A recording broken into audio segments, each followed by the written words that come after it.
ఎంతో టేస్టీగా ఉన్న మిల్క్ షేకు చూడండి, ఎంత కలర్ఫుల్గా ఉందంటే అంత కలర్ఫుల్గా ఉంది. ఒకసారి తాగితే చాలండి మళ్ళీ మళ్ళీ తాగాలనిపించే మిల్క్ షేక్ అనమాట. ఇంక ఈవినింగ్ టైంలో స్కూల్ నుంచి పిల్లలు ఇంటికి రాగానే స్నాక్స్ అని అడుగుతారు. ఆ స్నాక్స్ బదులుగా ఈ జ్యూస్ ఇస్తే చాలండి, వాళ్ళకి స్టమక్ అనేది ఫుల్ అయిపోద్ది. దీన్ని తాగితే ఎంజాయ్ చేసేస్తారు.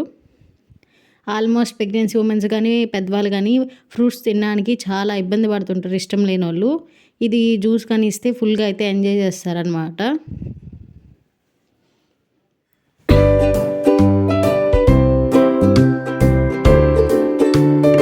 Welcome to our channel buddies world vlogs. Milk shake చేయడానికి ఏమేం కావాలో చూసేద్దారా అండి. ఖర్జూరం 4, banana, walnuts and watermelon seeds, pumpkin seeds, బాదము అండ్ నేనైతే ఫ్రూట్స్లో బనానా, ప్రొమోగ్రానేట్ తీసుకున్నాను. ఇంకా స్మాల్ గ్లాస్ ఆఫ్ మిల్క్ అయితే తీసుకుంటున్నాను. నేను పచ్చివి అయితే తీసుకున్నాను.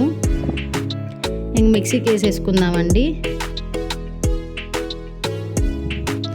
ఇంకా మిల్క్ వేసుకోవడం ఇష్టం లేని వాళ్ళైతే మిల్క్ అనేవి స్కిప్ చేసేయచ్చు. ఇంకా మీకు చూపించాను కదా అన్నీ అయితే నేను మిక్సీకి అయితే వేసేస్తున్నాను. నేనైతే ఇంకా స్మాల్ గ్లాస్ ఆఫ్ మిల్క్ని అయితే యాడ్ చేస్తున్నాను. నేను దాని తర్వాత వాటర్ అయితే ఇప్పుడు పాలు ఏ క్వాలిటీలో తీసుకున్నానో ఆ క్వాలిటీతోనే వాటర్ అయితే మిక్స్ చేస్తున్నాను. షుగర్ అనేది స్కిప్ చేసేస్తున్నానండి. షుగర్ బదులు హనీ అయితే వేసుకుంటున్నాను. హనీ లేని వాళ్ళు ఫ్రూట్స్, మిల్క్, వాటర్ అయితే వేసుకోవచ్చు, ఎందుకంటే దాంట్లోనే టేస్టీగా ఉంటుంది.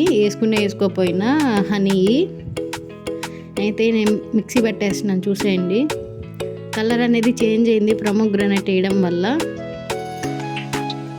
చూస్తున్నారు కదా ఎంత కలర్ఫుల్గా ఉందో చూడడానికి.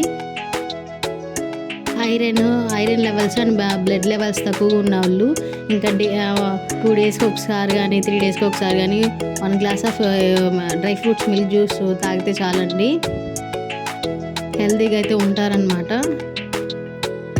ఆల్మోస్ట్ ప్రెగ్నెన్సీ ఉమెన్స్కి ఏమంటే ఐరన్, కాల్షియం అవన్నీ తగ్గుతాయి కాబట్టి డ్రై ఫ్రూట్స్ మిల్క్ షేక్ తీసుకుంటే చాలా మంచిది హెల్త్కి. ఎంతో కలర్ఫుల్గా ఉన్న మిల్క్ షేకు మీకు నచ్చినట్లయితే సబ్స్క్రైబ్ చేయండి, కామెంట్ చేయండి.